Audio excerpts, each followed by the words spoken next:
নমস্কার, মিষ্টিস ব্লগের নতুন একটি ভিডিওতে তোমাদের সবাইকে স্বাগত জানাচ্ছি। আশা করছি তোমরা সবাই ভালো আছো, সুস্থ আছো। আমিও ভালো আছি। আজ বৃহস্পতিবার। আজকে আমি অনেক সকাল সকাল ঘুম থেকে উঠেছি, প্রায় ওই 5টা নাগাদ। 5টার সময় মা আমাকে ডেকে দিয়েছে। আজকে কালকে রাতে ঘুমানোর আগেই মা আর পাপা বলে দিয়েছে আজকে কিন্তু অনেক সকাল সকাল উঠতে হবে। হ্যাঁ, তার কারণটা আমি বলছি। তো আজ যেহেতু সকাল সকাল ঘুম থেকে উঠেছি, সেই জন্য আর দেরি করলাম না। সময় নষ্ট না করেই ভাবলাম আজকে কাজ বাজগুলো একটু তাড়াতাড়ি করেই সেরে নিই। ঘুম থেকে উঠেই মুখ টুক ধুয়ে ফ্রেশ হয়ে তারপরে চাটা খেয়ে নিয়েছি। এবারে বিছানাটা গুছিয়ে নেব। বললাম না আজকে অনেক সকাল সকাল ঘুম থেকে উঠেছি 5টার সময়। আমার কিন্তু সকালে আজকে রান্নাটাও হয়ে গেছে। এখন ওই 7:30 মতো বাজে। সকালের রান্নাটা করে তারপরে চাটা খেয়ে এবারে ভাবলাম যে ঘরে বিছানাটা গুছিয়ে নিই। আজ সকালে মা আর পাপা কেউই বাড়িতে নেই। ওরা বেরিয়ে গেছে অনেক সকাল সকাল, ওই 7টা নাগাদ বেরিয়ে গেছে। এখন বাড়িতে বলতে আমি আর ভাই। আজ মা আর পাপা গেছে আগের ওই বাড়িটাতে আমরা যেখানে থাকতাম। ওখানে যে সমস্ত জিনিসপত্রগুলো রয়েছে ওগুলোই এবার আস্তে আস্তে নিয়ে আসা হচ্ছে। তো সেই কারণে মা আর পাপা গেছে।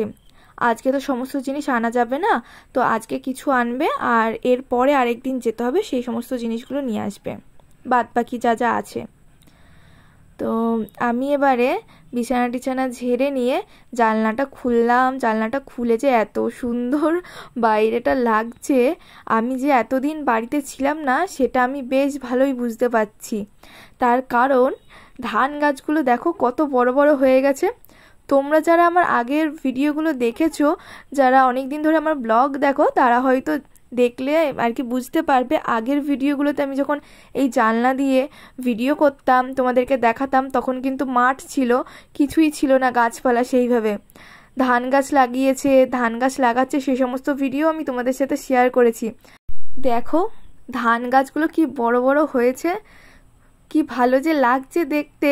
জানলা দিয়ে এখন শুধু এইটাই দেখছি, আর বাইরে বেরিয়েও তাই, ভীষণ ভালো লাগছে। মা আমাকে ফোন করে বলতো ধান গাছগুলো কত বড় বড় হয়ে গেছে।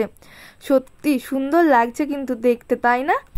আজ যেহেতু সকালবেলা তো খুব একটা কাজ নেই, সকালের রান্নাটা তো হয়েই গেছে, এবারে দুপুরের রান্না করতে হবে, আর হাতে অনেক সময় আছে। আজ যেহেতু অনেক সকাল সকাল ঘুম থেকে উঠেছি, তাই ভাবলাম ঘরে যে খাটটায় আমরা ঘুমাই সেই খাটটাই না একটু ঝুল পড়েছে, ধুলো ধুলোও হয়েছে, একটু ভাবলাম মুছে নিই। তাহলে বেশি ভালো করে মুছছি না, ওপরই মুছে নিচ্ছি, কারণ আজ না অত ভালো করে মোছা যাবে না।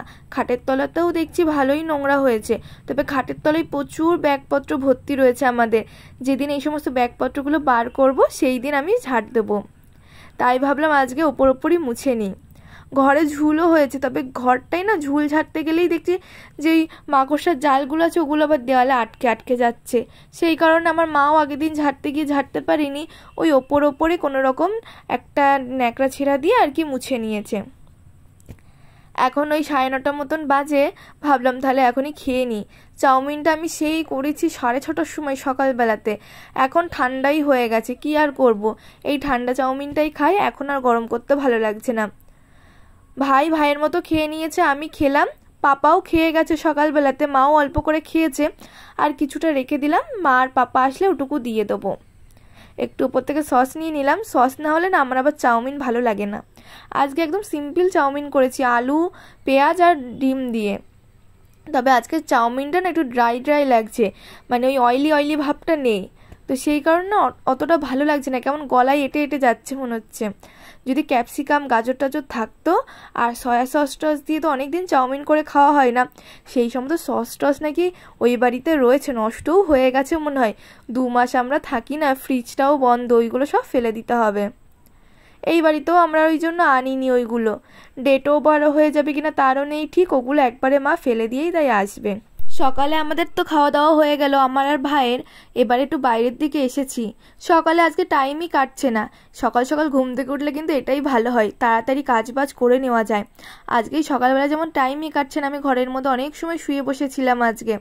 তারপর খাওয়া দাওয়া করে ভাবলাম একটু বাইরের ক্ষেত থেকে ঘুরে আসি, অনেক দিন তো ছিলাম না, সেই কারণে বাইরের থেকে ঘুরে টুরে এসে এবারে আমি আলু আর উচ্ছেটা ভাজতে বসিয়েছি। তবে দেখলাম কি জানো, ক্ষেতের ভিতরে আগে যে পরিমাণে সবজি আমরা তুলতাম এখন আর সবজিই হচ্ছে না, শুধু ওই ভেন্ডি হচ্ছে। পটলের তো ফুল দেখলামই না, পটল তো মামা তুলে নিয়েছে, মা বলছিল পটলে এখন আর সেইভাবে ফুলও হচ্ছে না। তো আমি এখানে আলু আর উচ্ছেটা ভাজতে বসিয়েছি। আলু আর উচ্ছে ভাজা হয়ে গেলে এবার আমি ডিমটা ভাজবো। ভাই যেহেতু অমলেট ডিম খাবে সেই জন্য অমলেট করে ঝোলে দেবো। আর এক সাইডে তো আমি ডিমটা সিদ্ধ করতেই বসিয়ে দিয়েছিলাম। তারপর আলু টালু ভেজে ডিম ভেজে মশলা করে এবারে ডিমের ঝোলটা করে নেব। আজকে আর বেশি কিছু করছি না, আলু উচ্ছে ভাজা আর তার সাথে ডিমের ঝোল।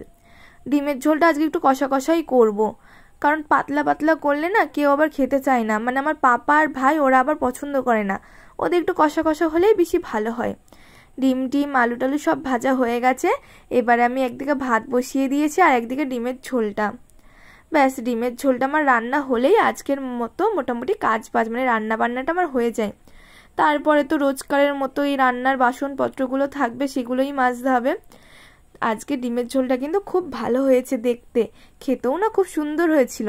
তবে আমার ভাই বলে যে লবণ হয় না, আমি আবার একটু লবণটা কম খাই তো খুব একটা বেশি দিই না। লবণ কম হওয়া ভালো, বেশি হয়ে গেলে কিন্তু তখন আর ঠিক করা যাবে না, সেই কারণে আমি একটু কমই দিই। তবে আজকে ডিমের ঝোলটা খেতে খুব ভালো লাগছিল। আমিও অমলেট করেই খাই, তবে অমলেট করে আর দিলাম না, কারণ 6-8টা ডিমের মধ্যে যদি 4টে ডিম অমলেট করে দিই আর 4টে ডিম সিদ্ধ দিই, তো আমার পাপা বলে কি সমস্ত ডিম সিদ্ধ করে দিতে। তবু ভাইয়ের জন্য আমি 2টো অমলেট করেই দিয়েছি। ভাই তো পড়তে গেছে, ও এখনো বাড়িতে আসেনি, সেই জন্য আমি খেয়ে নিলাম। সন্ধেবেলাতে এখন একটু চা বসিয়েছি, আমি আর মা দুজনেই চা খাবো। ভাইয়ের আজকে আবার বিকালে পড়া থাকে সন্ধ্যের দিকে, পাপা ভাইকে নিয়ে পড়াতে গেছে। পাপা বাইরে বসে থাকে, ওর পড়া হয়ে গেলে তারপরে তাই একবারে নিয়ে আসে। আমি আর মা ভাবলাম কি করি, এখন একটু চা খাই। এই সন্ধ্যেবেলার টাইমটাও কাটতে চায় না, টিভি নেই তো, তারপর বাইরেও বেরোনো হয় না, সেই কারণে আর কি টাইমই কাটে না। পাপা আসলে পরে আবার ওদের জন্য একটু চা করে দেবো। এখন ভাবলাম আমি আর মা দুজনে একটু চা খেয়ে নিই। মা এখন ঘরে ঘুমোচ্ছে, আমি চাটা করে নিয়ে যাব, তারপরে ডাকবো মাকে, তাই উঠবে। সন্ধ্যেবেলাতে আবার একটু চা না খেলে ভালো লাগে না। আমি এখন তো লিকার চাই খাই, দুধ চা একদমই খাই না। মা দুধ চা খেলেও আমি বারণ করি যে আমাকে তুমি লিকার চা দিও। দুধ চা না খেয়ে খেয়ে এমন একটা অভ্যাস হয়ে গেছে না, এখন আর ভালোই লাগে না। তবে মাঝে মধ্যে মাসে 1-2বার তখন একটু খাওয়া হয়। দুজনে মিলে এবার একটু চা খাবো, আর একটু গল্প করছিলাম যে আমার চ্যানেলে কতজন সাবস্ক্রাইবার হয়েছে। আমার চ্যানেলে তো 100 সাবস্ক্রাইবার হয়ে গেছে, সেটাই আমি মাকে বলছিলাম। আর ভিডিওগুলোই কত কি ভিউজ হয় সেটাও মার সাথে গল্প করছিলাম। তোমাদের সবাইকে অনেক অনেক অনেক ধন্যবাদ আমার চ্যানেলে 100 সাবস্ক্রাইবার পূরণ করে দেওয়ার জন্য। এভাবেই তোমরা আমার পাশে থেকো, আমাকে সাপোর্ট করো। আর এবারে খুব তাড়াতাড়ি যেন আমার 500 সাবস্ক্রাইবার হয়ে যায়। অবশ্যই তোমরা যদি আমার পাশে থাকো তাহলে তাড়াতাড়ি 500 সাবস্ক্রাইবার হয়ে যাবে। তাহলে চলো আজকের ভিডিওটাও তাহলে এখানেই শেষ করছি। ভালো লাগলে অবশ্যই একটা লাইক, কমেন্ট আর শেয়ার করে দিও। আর যারা নতুন আছো আমার চ্যানেলে, তারা আমার চ্যানেলটা সাবস্ক্রাইব করে দিও। আর ভিডিওগুলো কেমন লাগছে সেটাও কিন্তু আমাকে কমেন্ট করে জানিও। তোমাদের ভালোবাসা, সাপোর্ট খুব খুব খুব দরকার এগিয়ে যাওয়ার জন্য। সবাইকে আরও একবার অনেক ধন্যবাদ আমার চ্যানেলে 100 সাবস্ক্রাইবার পূরণ হয়ে যাওয়ার জন্য।